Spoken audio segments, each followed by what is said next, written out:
Are you ready? Stand by.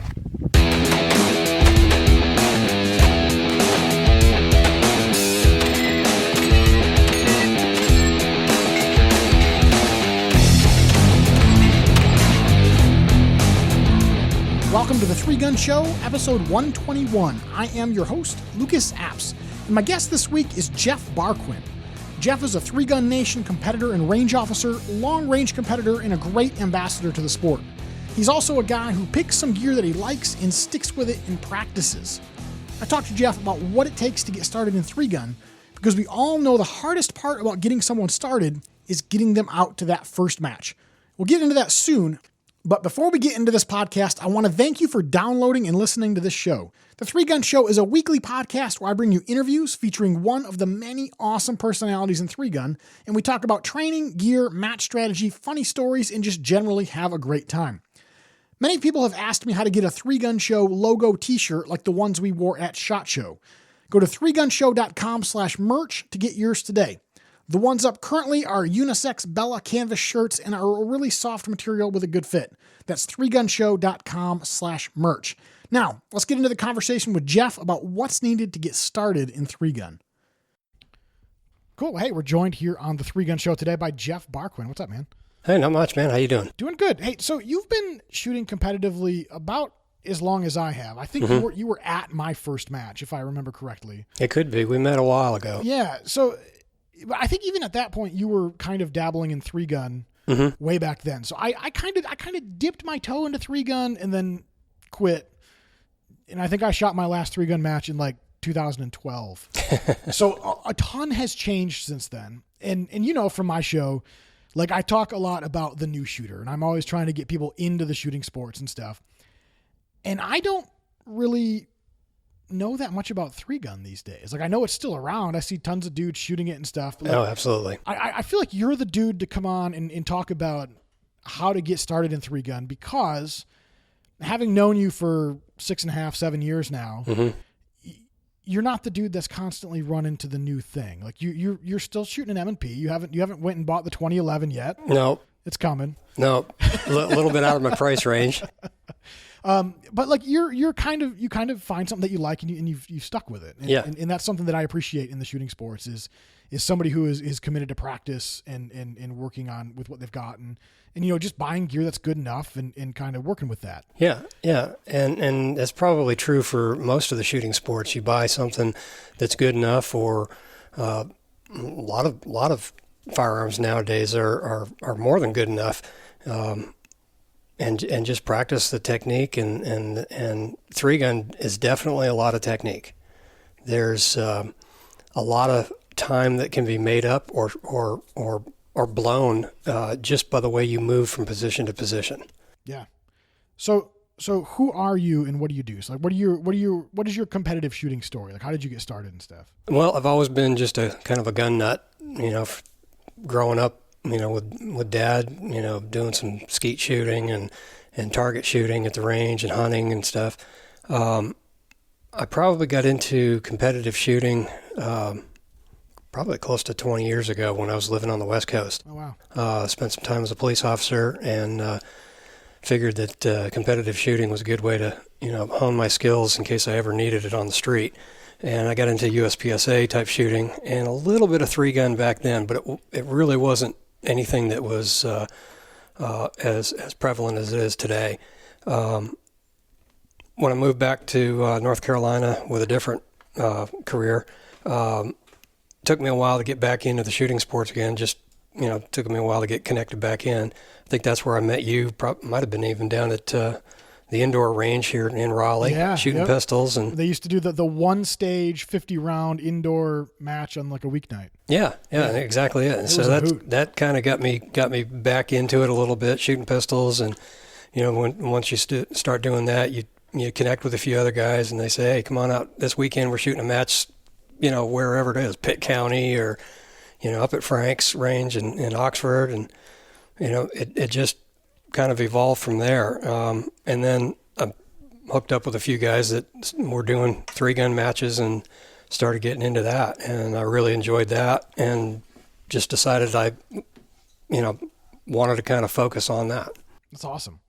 So, I'm always trying to get people into the shooting sports. Like, I feel like it's kind of like a crack dealer. Like the first hit's free, and then once they've done it once or twice, like then usually they're good to go. And, absolutely. And, it's getting somebody out to that first match is the hardest thing. And I think a lot of folks see 3-gun and they're like, dude, that's awesome. They're intimidated by it though. But yeah, totally. I see a lot of guys at the membership range and stuff that I go to that are just out there shooting their rifle or shooting their pistol, and they feel like they're not good enough yet. And it's like, well, you're not going to be good enough until you get out there and try it. That's the number one thing I hear from people trying to get in or wanting to shoot competitively is, I'm not good enough. And it's like, dude, like if all you're doing is going to the square range, all you're going to get good at is going to the square range. Like if you can, what I tell people is like, if you can draw the pistol without pointing at anybody and shoot things and walk around with it without pointing at anybody, you're probably good enough. That's it. It doesn't matter how good accuracy wise you are. You're not going to win your first match. No, it's not. It's just not going to happen. And I wouldn't expect that.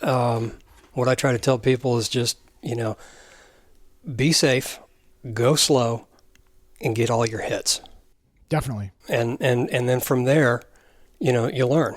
The only thing with 3-gun is now you're dealing with 3 different guns. So you got to be just a little bit more careful and aware of what's going on. But it's really quick to pick up, easy to pick up, and the people there definitely help you out. Range officers and stuff are always, especially if you say, hey, this is my first match, range officer would be glad to help you out. And unless it's a big major match, which we're not allowed to coach in most of the big major matches, local matches, absolutely. We'll coach you, talk you through it, help you out, whatever we can do. As a USPSA shooter looking at 3-gun, I definitely feel like I see a bigger sense of community among 3-gun shooters than I do among IDPA shooters or USPSA shooters. Do you think that's a thing? I think that's one of the big things that drew me to 3-gun. Okay, is the camaraderie and the and the fun that we have together. And it doesn't really matter whether you're a top-notch shooter or somebody first starting out. I've been helped out by some of the world's best, and if anybody gives you the cold shoulder, I mean, I'd be really surprised. And if they do, it's few and far between. Yeah. So I mean, let's start with like the pistol. So what do you need for the very basics of a pistol to get started in 3-gun? Like is the Glock 19 you carry every day good enough? Absolutely. Yeah. Especially in 3-gun, because most of the time in 3-gun, the emphasis is not as much on accuracy as some of the other pistol shooting sports. Okay. Definitely need to get there to climb the ladder and go faster and, more accurate. But to get started, just a typical service pistol is fine. You do need to have at least a double stack 9mm. You can get by with a single stack 45, but make sure you have plenty of magazines. Round counts in a typical 3-gun match are usually 100 rounds per gun. Okay. So 300 rounds. Even just like a club match is generally what you're going to expect. Yeah, and that area. Around that area, okay. Yeah. Expect to fire 300 rounds per match, give or take. Cool. So, I mean, anything special needed pistol wise? I mean, your standard like USPSA production guns probably going to be good enough. If you're out there shooting IDPA or shooting USPSA, that gun's plenty. That'll get you going. Same thing with the AR. You can come out with just a standard AR-15. Don't see too many people shooting iron sights anymore, because once you start getting into a little bit longer range shots, it's much more helpful to have a little bit of an optic or at least a red dot on there. I see club matches typically don't extend too far a range, so you might see 100-yard shots or 200-yard shots, depending on the range, what their maximum yardage is. You get into some of the bigger matches, and you get into a natural terrain match, and you're going to start seeing 300 and 400-yard shots with the AR, and that's where people need to start learning how to, learning their holdovers and also guessing the wind and adjusting for wind hold. Okay. Yeah, I remember a few years ago, I think it was the very first Tar Heel 3-gun challenge. Yeah. Years ago. We got a local shooter around here who shoots 3-gun every now and again with a Garand. Mm-hmm. And I remember on one of the stages, it was like a 425-yard shot or something. And dude goes down, takes a knee, wraps the strap around his arm, and you see him just dial the rear sight as far as it'll go. Yep. And he goes, boom, ding, and he was moving again. And I was like, man, like, I think I know who you're talking about. you know too. what I'm talking about. Like, it was just so cool to see somebody who's actually a very skilled shooter. Yep. Just be able to even that run iron sights. And that's another thing where skill is just so important, because I'm pretty sure had I been there with just my rinky dink AR, yep, I'd have dumped at least a few shots to get it, I'm sure. And the most amazing thing about watching him shoot that Garand is watching him top load that damn thing. Yep. When he needs to reload. And he still has a thumb. Yeah, and he still has a thumb. That's awesome. Okay, so basic AR. Mm-hmm. What's the hot type of optic? Is it like a 1x4 these days? 1x6? Yeah, 1-4 is really probably the most common. A low end Burris, what is it, TAC 30? Those have been around for a long time. They've been around a long time. Simple to use, fairly simple reticle in them. And I've been running one for years, and it gets me all the way out to 500 yards if I have to. You don't ever really see a 500-yard shot in 3-gun, but certainly capable of it. Awesome. So, anything else on the rifle that people should look for, or just in optic and stuff is pretty much it? Yeah, and it depends on the division you shoot. Most people shoot what's called a practical division or tactical optics division, and that allows you one optic on your rifle. You can use backup iron sights if you want. If you go that route, I highly recommend some iron sights that are on a 45 set offset, so that if anything happens with your optic, you can just kind of cant the rifle, 45 degrees and have a clear sight line down your iron sights. Cool. So, but your standard just mil spec whatever AR. If somebody's looking to get started, yep, mil spec AR is fine. Go rock and roll. Yep. Awesome. Yep, and most mil-spec ARs are accurate enough. I've seen a few that are questionable. Some of the real low-end ones. I've got one of those. If it keyholes bullets at 50 yards, you probably don't want to use that. But most ARs with a decent ammunition can shoot sub-minute of angle, or at least close to that, and that's usually good enough. So you mentioned with good ammo. So what is the hot load for 3-gun these days for ammo? Are most people still shooting just 55 grain stuff, or most people up to 77 stuff? I use two loads when I'm shooting 3-gun. I use 55 grain, just basic ammo for anything that's in the base, close in, because you're usually inside of 100 yards, and you're usually on paper targets or steel plate racket at 100 yards or something like that, and that's more than accurate enough, and does the job. I typically load my own only so that I stay consistent with the cycling of the gun.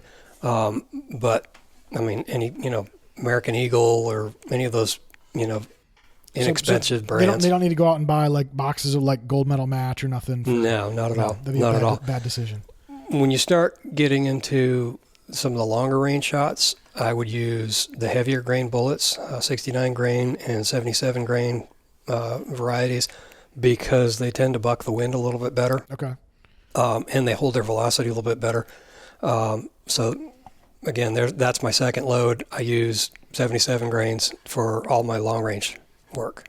What about steel case ammo and stuff? Is that totally forbidden at most matches, or because I know it's gonna be rough on steel targets with rifles? Well, there's you may be getting into two different things. If it's steel cased, in other words, the case itself is steel. The part that ejects out your ejection port, not a problem. In fact, Hornady makes a really good steel match ammo. The projectile is what you're concerned about. You cannot use a steel core projectile in most places. With that said, I know some people have done some testing saying that it really doesn't matter. A lot of the higher quality steel targets can withstand, green tip and everything like that. But with that said, most matches don't allow you to have that. Most matches just don't want holes in their targets regardless. So yeah. Okay. So I think that's pretty basics for the rifle. Like your basic rifle, a basic red dot, your American Eagle, whatever ammo, like you're probably good enough. Yeah. What about a sling? Do you guys use slings much in 3-gun? Every now and then you might have to use a sling, but in those cases they typically start unloaded, like the rifle's unloaded and slung, and you start with another gun or something like that, and you just carry it to wherever you take it off your back and then load it and handle it. And we do that for kind of a safety reason. Sure. We try not to design stages where you're slinging a hot weapon, because that just opens up more possibilities for problems. Sure. So, okay. I mean, I think that pretty much covers the rifle stuff. I mean, a basic rifle is really all you need, kind of like with the pistol. Yeah. I think we're having a trend here. Yeah. In fact, going back to your comment about a basic red dot, I ran a $30 cheap NC Star red dot for about 3 years, and I was hitting everything out to 300 yards with it. That's hilarious. So, did it finally break? No, I just upgraded to a 1-4. Oh, I thought it must not have been you. Somebody I know had an NC Star red dot, and they shot it for like a while, and then literally the glass fell out of it. I don't remember. It could have been it. I thought it was you, but maybe it wasn't you. But okay, so let's talk shotguns. Okay, so I think the shotgun is maybe what throws some people up a little bit thinking about 3-gun. And I think it's the intimidation factor on that, because not a lot of people really do a whole lot of shotgunning. Right. And if they do, they may be sporting clays or skeet shooting or something like that. The shotguns we're using in 3-gun are more of a tactical type shotgun. I started with an 870 Remington, and you can go with those. And the only thing that you might need to add to something like that is an extension tube on the magazine, because you need to be able to add rounds. Typically, a 3-gun match, you're allowed to start with 9 rounds in the gun. Okay. Eight in the tube and 1 in the chamber. And then the next thing people are going to need to do is get some sort of shotgun caddy system where they can carry extra shotgun shells and learn how to load it. The good news is the newer techniques of loading have become simpler, and the new people have a shorter learning curve to get up to speed. So the old way, which, gosh, it seems so weird to say the old way when it doesn't seem that long ago to me. No. Was, the 4 or the 6 shell caddies that stacked all your rounds on your belt, and they stacked them one on top of the other. Yep. You'd grab 4 of them, and if you had big hands like me, you were supposed to be able to shuck them into the gun one at a time. And even I would lose like half of them. Yep. And I remember back then, it was fast if you could do 1 a second. Like if you could load 8 in 8 seconds, that was fast. That was pretty much it. I think I'd got a little bit faster than 8 rounds, and I think I was down around 6.5 seconds. Yeah. And even that compared to the top guys was really slow. And every time every other time I'd grab some shells, I'd have a yard sale. The new technique now is there's two primary methods. One's called load 2, and the other is called quad load, and that's where you have these holders that stack the shells one on top of the other. Okay. And you grab starting out, you grab 2 shells with the rim of the rear shell against your thumb. You grab it in your fist, kind of like you'd grab a pen and have your thumb over the button, the retract button, like you're going to stab the paper or something. And that's exactly what you do. There's two primary methods of loading the shotgun. One is to grab the shells with your weak hand or your offhand, and with your strong hand roll the shotgun upside down so the load port is facing up. Grab 2, like a syringe or something, push that first one in against the load gate, and use your thumb to just push the 2 of them right into the tube. Just drive them home. Just drive them home. So that's the other thing too, is we're talking Like when we're talking shotguns for 3-gun, we're not talking like Segas and stuff. Like dudes run those in like, was it unlimited? That puts you in an open class or unlimited class. Like a magazine fed shotgun. We're talking like almost like a standard like sporting shotgun. What M2 is probably the hotness now, I think. M2 Benellis are real popular. A new one that's come on the scene in the last few years that's phenomenal is the Beretta 1301. That's right. These are semi-automatic guns. One's a gas operated, the M2 is a inertia operated gun. Stoeger makes an M2000, M3000, I think it is, that's similar in operation. It's inertia operated like the Benelli. Remington has their Versamax. They're standard like sporting type shotguns. They're not like your super tactical shotguns. They're not like your magazine fed Segas and that stuff. They're just kind of a standard looking shotgun. They're standard looking shotgun. We've gone away from the real short barrels because we need the extra length anyway for the magazine tube underneath. Right. Sometimes they clamp it to the barrel. Sometimes they don't. The other thing with a standard length shotgun does for you is it gives you, the vent rib barrel, which is a little bit easier to sight down. You want to have, extra choke tubes because as you get into it, you want to adjust your pattern for the targets that you might be engaging. Right. The other thing that throws people off with the shotgun is slugs. We will see, slugs at distance. Sometimes 75, maybe even 100-yard slug shot if the match director is feeling a little spunky. Depends on how far he feels like carrying the target out there. Exactly, or if he just wants to give people a challenge. And some shotguns shoot slugs better than others. Okay. And a lot of that depends on what choke you use in them too. Sure. So we've got a shotgun, a tube on it to extend the capacity out to what, 9+1 usually is 8+1 to start. 8+1 to start. Some of the divisions allow you to add more, like if you want to run 12 in the gun, but most matches make you start with 8+1 at the start beep. Okay. After that, you can do what you want. So what about like hogging out the loading port? Is that something that most people do? Like, they attack the shotgun with their Dremel? Most people that are serious into 3-gun do that because it makes it a little bit easier to push those shells into the tube. But if you're just starting out, is it something that you should wait until you know what you're doing to do? Absolutely. Okay. Absolutely. Have you ever seen anyone destroy a shotgun? Yep. Okay. Yep. That's where I was going with this. Yep.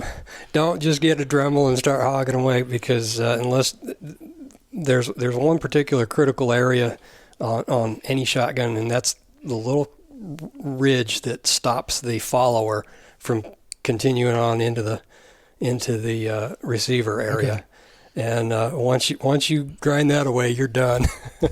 So play home gunsmith, putting the tube on it and stuff. That's probably fine. But leave the Dremel work as with pistols and stuff. Exactly. A Dremel is not a gunsmith tool generally. Yep.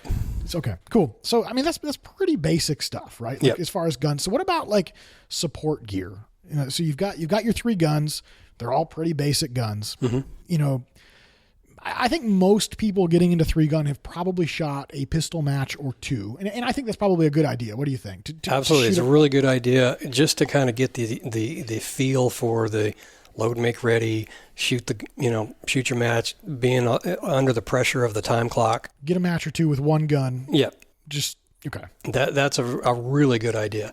And again, because, you tend to kind of go brain dead once that buzzer goes off and you're on the clock. Absolutely. That buzzer brain gets you every time. After almost 7 years, it still gets me half the time, it seems like. Okay. So what about like the shotgun support gear? So you mentioned, there's the quad load and the load 2. Mm-hmm. Are they the same type of thing that you use and you just choose to grab 2 or 4, or do you have to be dedicated to load 2 or quad load? Well, there are a couple of rigs that I've seen that are dedicated load 2, and basically because they have a space in between each of the 2. Okay. But you can take a quad load rig, which basically spaces 4 shells together in a group, or maybe even more than that. And you can grab 4 at a time. If you choose to, you can grab just 2 at a time. Okay. So if you're going to buy it to begin with, maybe start out with a rig that's capable of a quad loading, because you can always just load 2 with load 2 with it. it. Okay. Mm-hmm. All right. How much does something like that generally run? And how many rounds do you generally carry, like, at a time for a shot? Maybe that's a better question. How many rounds do you generally carry, like, at a time for, like, a shotgun stage?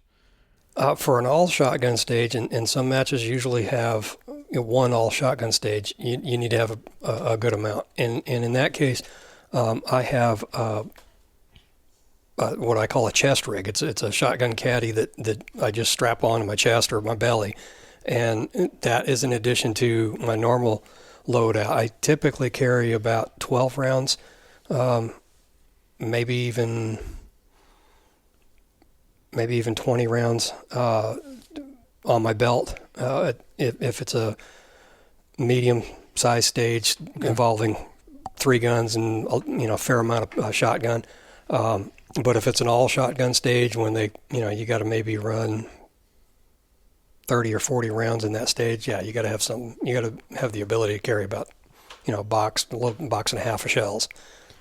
That's awesome. But the good news is most of the people that I've seen in matches, if you don't have the gear, they'll have, here, borrow this, and it's really easy to just, borrow something from a squad mate and strap it on and go run the stage. That's awesome. Yeah, it goes back to that whole sense of community thing among 3-gunners that I've noticed. So Absolutely. That's great. I mean, I've loaned out my gear to countless people. That's awesome. So, okay. So what else should somebody consider before shooting their first 3-gun match? So they've got their rifle, they've got their shotgun, they've got their pistol, they've got, what they assume is probably enough support gear to get them through their first match. Mm-hmm. What about, like, here, one thing that got me at my first 3-gun match was I remember I walked up, and there's all these, like, big manly men standing around with strollers. And I'm thinking, these idiots, man, they're pushing their guns around on strollers. We're manly men here. We can carry our stuff because we're manly men. And then I remember, like, by the time I left the match, I had already made the deal to buy one on Craigslist because I was like, this sucks. I'm not carrying all my crap around all day again.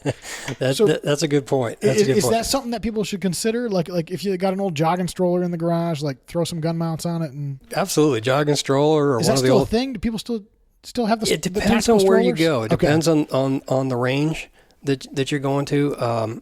I would say a lot of the ranges that have bay style stages, where you're just going from bay to bay to bay, absolutely, because you got to park your car somewhere else and be able to get from one bay to the next.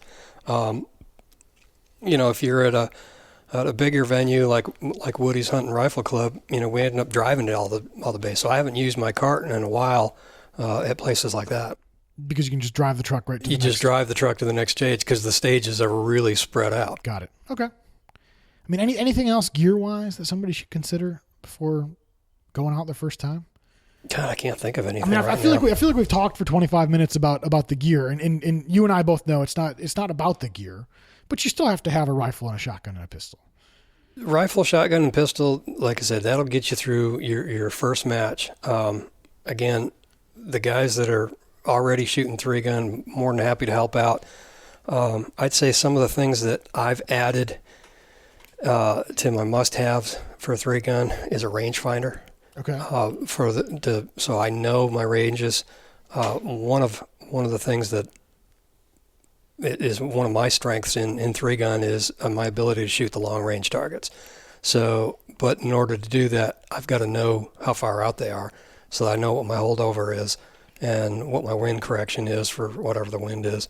And in addition to that rangefinder is having a good ballistic calculator, so that drops. No drops. Okay. And those are readily available for smartphones and stuff like that. So it's it takes all the you don't need a slide rule calculator or anything like that. I think most of us are like under 30, so we probably don't even know what a slide rule is at this point. Yeah, okay. So that's like old ancient stuff. Well, cool, man. I mean, I think this will probably be helpful for some folks that are interested in getting into 3-gun, that are just don't know where to start because it's intimidating. Like I hear people talk about it being intimidating just getting into pistol matches. And so I can't imagine for the dude who goes on YouTube and watches Daniel Horner just like make a mess of a stage. Yeah. And be like, okay, that looks awesome. I want to do that. But like, how do I do that? I think that's just, it's something that all of the shooting sports need to do a better job of onboarding new people. There are, and I know there's some effort now to start doing more 3-gun classes and seminars. There's a gentleman down in South Carolina that's putting on matches. He's also affiliated with 3-Gun Nation. 3-Gun Nation is trying to promote that a lot more. The last big match that I was at in Texas, they actually had a group of people that took a 3-gun class, and then they shot the match with the instructors and a couple of pros. So we embedded a couple of pros in the squad, along with the other students. Another interesting thing that was really kind of cool and helpful is during those stages, we waived the no coaching rule for the students only. Oh, okay. So that we could talk them through. And a matter of fact, on the stage that I was ROing was a long range stage, and we decided that let's help talk these kids on to target. Tell them where their hits are and give them corrections, so that they can connect with some of these 300-400 yard targets and feel good about it. Definitely. So that's a hard thing in a match, to give up on a target. Like, I remember a long time ago, I was shooting a match, and there was a steel plate, and I don't remember how far out it was, but it was a ways out. And like, there was no par time on the stage. And these dudes were just whiffing and whiffing and whiffing and whiffing at it. And it's like, man, like, this match is going to take all day. Because some of these dudes just, like, you'd have been better giving up 15 rounds ago. Well, and that's one of the things that it takes the new person to learn is how to manage their time. Definitely. Manage their time on a stage. Sometimes it's better to take a couple of shots, and if you know that longest target is beyond your abilities, take a couple of shots at it so you don't get the failure to engage or whatever, and move on. It's just, so it's a 10-second penalty, big deal. Move on. It's better than spending 30 seconds on it trying to hit it and still not hitting it. Right. So I just mentioned 3-Gun Nation, and that's kind of like, it's like the USPSA of 3-gun, right? It's like the general organizing body for a lot of 3-gun matches. A lot of 3-gun matches. It's national. There's a club series. There are regional matches that are around the country. As I mentioned, I just came back from one in Texas. These are the regional matches are all big matches. Typically have some of the top names out there, and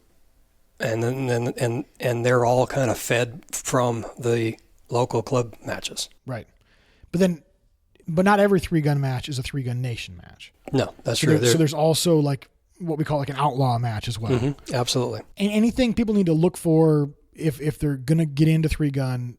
If their range is affiliated or not affiliated, like what are some things that they should look for going from one to the other?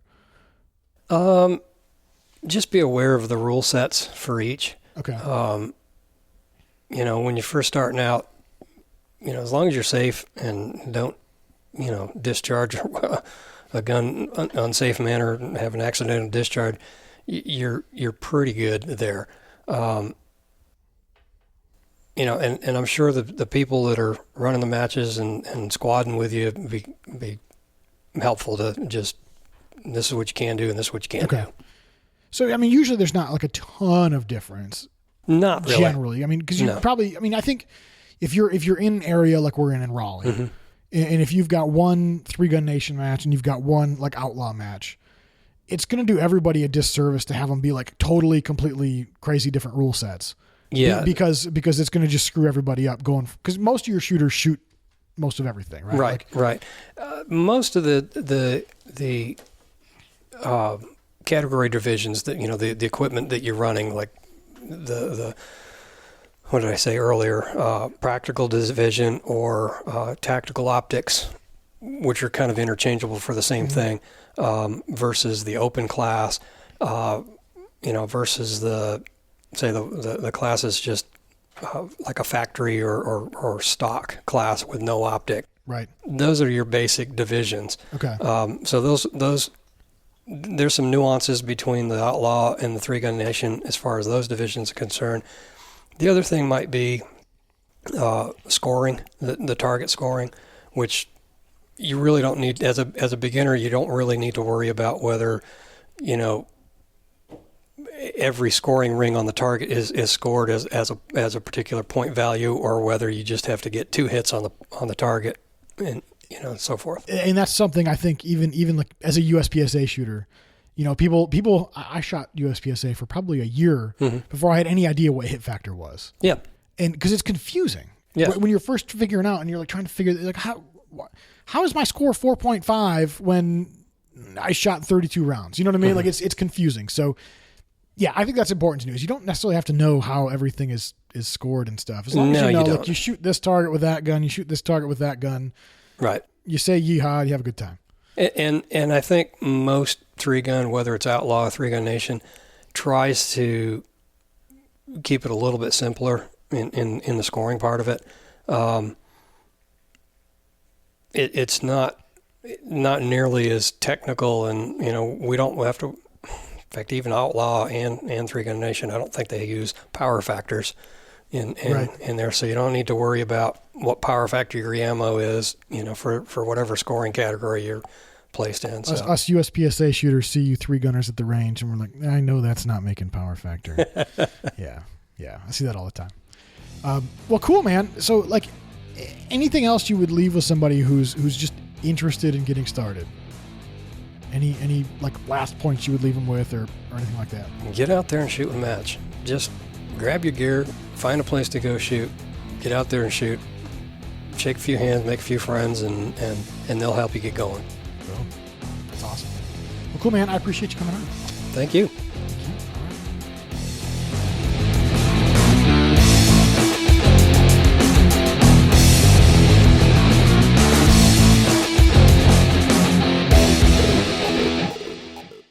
If you are finished, unload, show clear.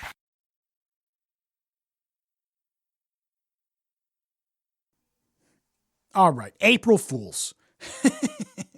Obviously, I'm not Dave Hartman. My name is Lucas Apps, and I host the Triangle Tactical Podcast, which I like to think is a good podcast with a terrible name. Anyways, I talk mostly about competitive shooting, practice, that kind of stuff. I'm not really into like doing gear reviews and stuff, because my mantra on my podcast is that skills are greater than tools. And so I'm much more interested in practicing and developing a skill and talking about that than I am, so-and-so company's new widget that carries a magazine the same way as 5 other magazine pouches do, but it's just slightly different. So we're going to spend 2 hours reviewing that. No, that's not my thing. It doesn't interest me really. But anyways, I have this undying love for the new shooter. I remember when I was a kid, I saw, USPSA on TV, and I was like, that is awesome. I want to do that. I remember sitting there with my dad, just being like, this is the coolest thing I've ever seen. And then it took me like 20 years before I went and shot my first USPSA match. And it was a fluke when I first got into competitive shooting. I wasn't even intending to. It just kind of happened. Like the stars aligned and I went to the range and they were having a match. So I shot it, and then everything went crazy and I got hooked. But anyways, that's kind of why I picked this topic for this week's show of the 3-Gun Show is how do you get people started? Because we all know getting somebody out to the first match is like the hardest thing. You'll hear things. I'm sure you guys have all heard it. I'm not good enough. I need more practice. I need more gear. I need to get that fancy special whiz bang gun because my gun isn't good enough. I'm not accurate enough. I'm going to go to the square range and practice some more. It's always the same excuses. And so the more we can do to onboard those people into the shooting sports, and you just got to get them out to the first match, then they're hooked. But yeah, so that's my show, triangletactical.net. And listen, if you want to get your dose of Dave this week, he is over on my podcast at triangletactical.net/228. So head over there, give me a subscribe and a like and all that stuff. And I appreciate y'all tuning in and listening all the way down here to the bottom of the show. And that's all I got, y'all. We'll catch you next week on my show. Carry on.